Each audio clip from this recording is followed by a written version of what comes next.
안녕하세요, 이쌤입니다. 오늘 컨텐츠에서는 수능에서 어느 정도의 성적을 거둬야 수도권 대학에 합격할 수 있는지 말씀드릴 예정입니다. 국립대학교, 사립대학교, 분교 캠퍼스, 이원학 캠퍼스 등 서울 근처에 있는 다양한 대학에 대해서 모두 말씀드릴 예정인 만큼 수도권 경인대학이라고 표기한 점 참고해 주시길 바랍니다. 시작하기에 앞서서 오늘 말씀드리는 내용을 제대로 이해하기 위해 꼭 알아야 할 두 가지 안내사항을 먼저 말씀드리도록 하겠습니다. 첫 번째 안내사항은 모든 기준을 표준점수가 아닌 백분위로 제시해 드린다는 것입니다. 물론 수도권 대학의 경우 표준점수를 반영하는 대학도 백분위를 반영하는 대학도 있습니다. 하지만 해당 유형의 컨텐츠에서 꾸준히 말씀드렸듯 표준점수를 반영했을 때 유의미한 유불리가 나타나는 경우는 백분위 100에 해당하는 경우뿐입니다. 이때는 같은 백분위 100이더라도 원점수에 따라 표준점수가 달라져 유불리가 나타날 수 있지만 백분위가 100이 아니라면 결국 표준점수는 백분위를 따라갈 수밖에 없습니다. 그래서 훨씬 직관적이기도 한 백분위를 기준으로 말씀드린다는 점 참고해 주시길 바랍니다. 학생과 학부모님께서도 표준점수 117점이라고 말씀드리는 것보다 백분위 78, 상위 22%라고 말씀드리는 것이 훨씬 직관적이라는 점 동의하실 것으로 생각합니다. 두 번째 안내사항은 영어 등급은 3등급을 기준으로 한다는 것입니다. 수도권 대학 합격자들은 영어 영역에서 3등급을 받은 학생들이 가장 많습니다. 물론 수도권 대학이라고 다 같은 수준이 아니라는 점을 의아해 하시는 분들도 있을 것으로 생각합니다. 단, 영어는 다른 상대평가 과목과 다릅니다. 평균적으로 전체 응시생의 20%가 넘는 학생들이 딱 3등급을 받곤 합니다. 정확히 3등급을 받은 학생이 전체 수험생 중에 가장 압도적으로 많았다는 뜻입니다. 따라서 메디컬이나 계약학과 등 특수한 학과에 지원하는 경우가 아니라면 3등급을 기준으로 1등급이나 2등급을 받은 학생들은 가산점을 받고 4등급 이하를 받은 학생들은 감점을 받는다고 생각해 주시길 바랍니다. 학교별로 얼마나 가산점을 받는지 그리고 얼마나 감점을 받는지는 잠시 뒤에 말씀드릴 본론에서 다뤄보도록 하겠습니다. 그러면 지금부터 본격적으로 수도권 경인대학에 합격하기 위해서는 수능에서 어느 정도의 점수를 받아야 하는지 말씀드리도록 하겠습니다. 과목별 반영 비율과 영어 성적까지 반영했을 때 백분위 성적을 어떻게 구해야 하는지 그리고 그 백분위 성적이 어느 정도가 나와야 수도권 대학에 도전할 수 있는지 알려드리겠습니다. 먼저 내 백분위 성적을 구하는 방법입니다. 당연히 단순히 산술평균을 내는 것은 정확하지 않습니다. 과목별 반영 비율을 잘 고려해줘야 하는데요. 보시는 것처럼 학교마다 과목별 만점과 전체 만점이 각기 다릅니다. 영어를 아예 배점에 포함하지 않고 가산점이나 감점으로만 운영하는 경우도 있습니다. 그러니 명목상 배점이 의미가 있다고 보기 어렵고 100점 만점이라는 같은 기준에서 실질적으로 어느 정도의 비율을 반영하는지 판단하는 것이 필요합니다. 즉, 상대적인 비교를 위해서는 먼저 만점을 통일해야 할 필요가 있다는 겁니다. 이를 위해 국수탐을 100점 만점으로 환산한 뒤에 영어 점수를 비율에 맞춰서 보정해주는 형태로 조정했다고 생각해 주시면 됩니다. 예를 들어 내 국수탐 100분위가 국어 72, 수학 85, 탐구는 순서대로 69, 87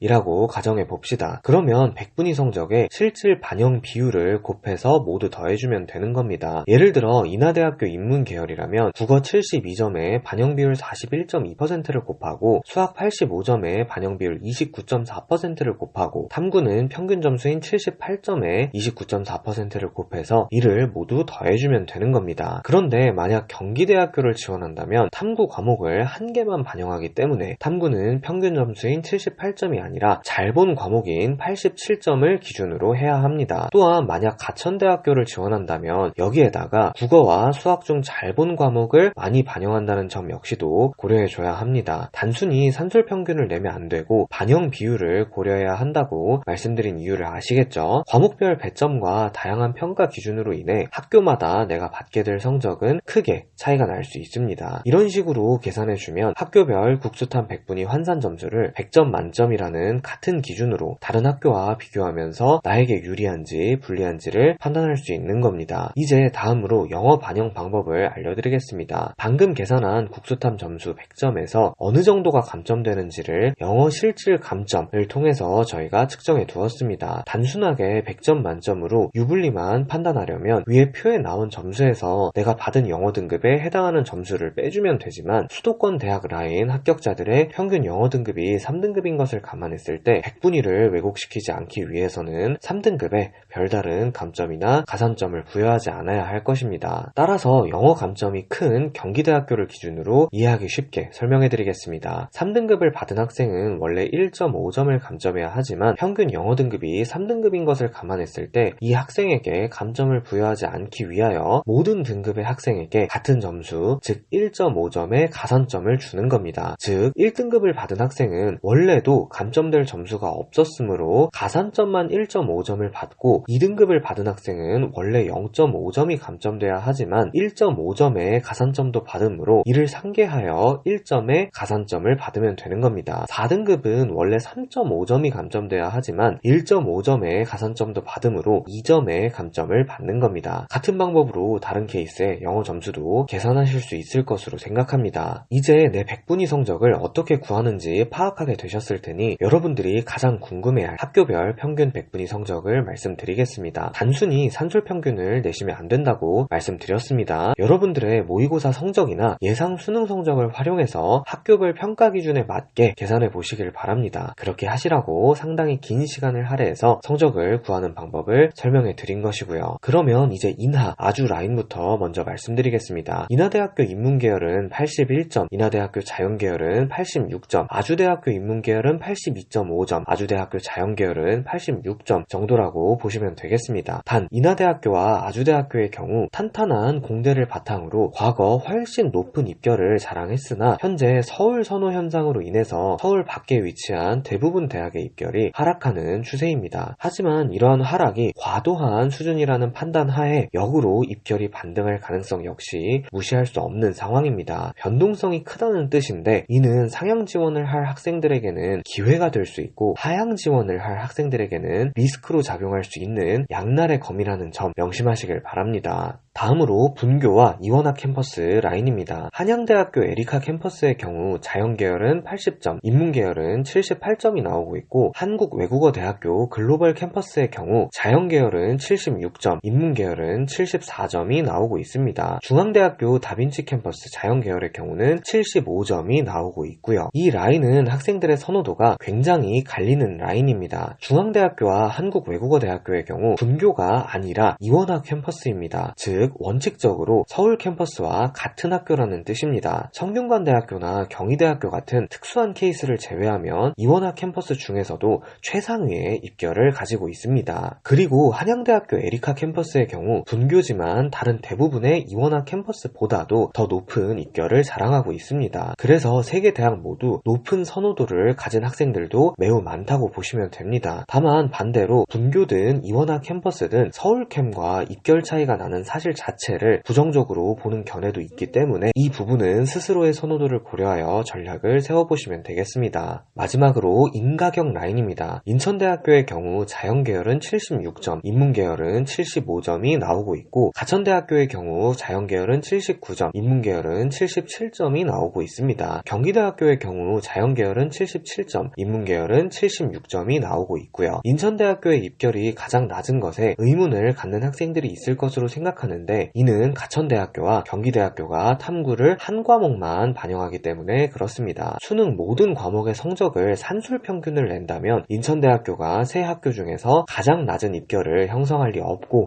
국립대학교로서 학생들의 선호도가 높은 대학이라는 점 참고해 주시길 바랍니다. 그러면 이제 마지막으로 주의사항을 말씀드리면서 마무리하도록 하겠습니다. 첫 번째 주의사항은 광명상가 라인부터는 변수가 매우 많다는 것입니다. 지난번 컨텐츠에서도 말씀드린 내용입니다. 탐구 과목 반영 개수, 국어와 수학 중 잘한 과목을 더 많이 반영하는 독특한 평가 기준도 그 이유 중 하나라고 볼 수 있고요. 또 다른 이유는 비슷한 라인에 속하는 대학이 상당히 많다는 것입니다. 보시면 알겠지만 오늘 언급한 대학의 개수도 평소에 다른 컨텐츠보다 훨씬 많은데 여자대학교, 지방거점 국립대학교 등 입결이 겹치는 다른 라인도 존재합니다. 따라서 눈치 싸움이 치열할 수밖에 없으니 상위권 대학을 준비하는 학생들보다 정시 공부에 공부에 오히려 더 많은 시간을 투자해야 한다는 점 알려드리도록 하겠습니다. 두 번째 주의사항은 해당 유형의 컨텐츠는 대략적인 라인을 잡아드리는데 의의를 두고 있으므로 디테일한 모든 요소를 반영하기는 어렵다는 점 참고해 주시길 바랍니다. 말씀드렸듯 수도권, 경인대학의 경우 대부분 최근 입결의 하락을 겪어서 변동성이 큰 상황입니다. 올해는 반등할 수도 있고 하락 추세가 유지될 수도 있습니다. 또한 당연히 학과마다 큰 차이가 있을 수밖에 없습니다. 따라서 오늘 말씀드린 내용이 라인을 잡을 때는 매우 도움이 될 것이라고 확신하지만 하나하나의 경우만 놓고 보면 전혀 다른 결과가 나올 수도 있으니까 절대적인 기준으로는 활용하지 마시길 바랍니다. 내가 수도권 대학을 목표로 하고 있다면 대략 어느 정도의 성적을 받아야 하는지 파악하고 입결이 겹치는 다른 학교의 평가 기준, 표본 상황과 비교하면서 공부해 보시면 좋을 것 같습니다. 구체적으로 눈치 싸움을 하고 전략을 세우는 근본적인 원리에 관해서는 정시 시즌에 돌입하게 되면 이쌤이 자세하게 설명해 드리도록 하겠습니다. 오늘의 컨텐츠가 정시로 수도권 경인 대학에 합격하고자 하는 학생 및 학부모님들께 많은 도움이 되었길 바랍니다. 감사합니다.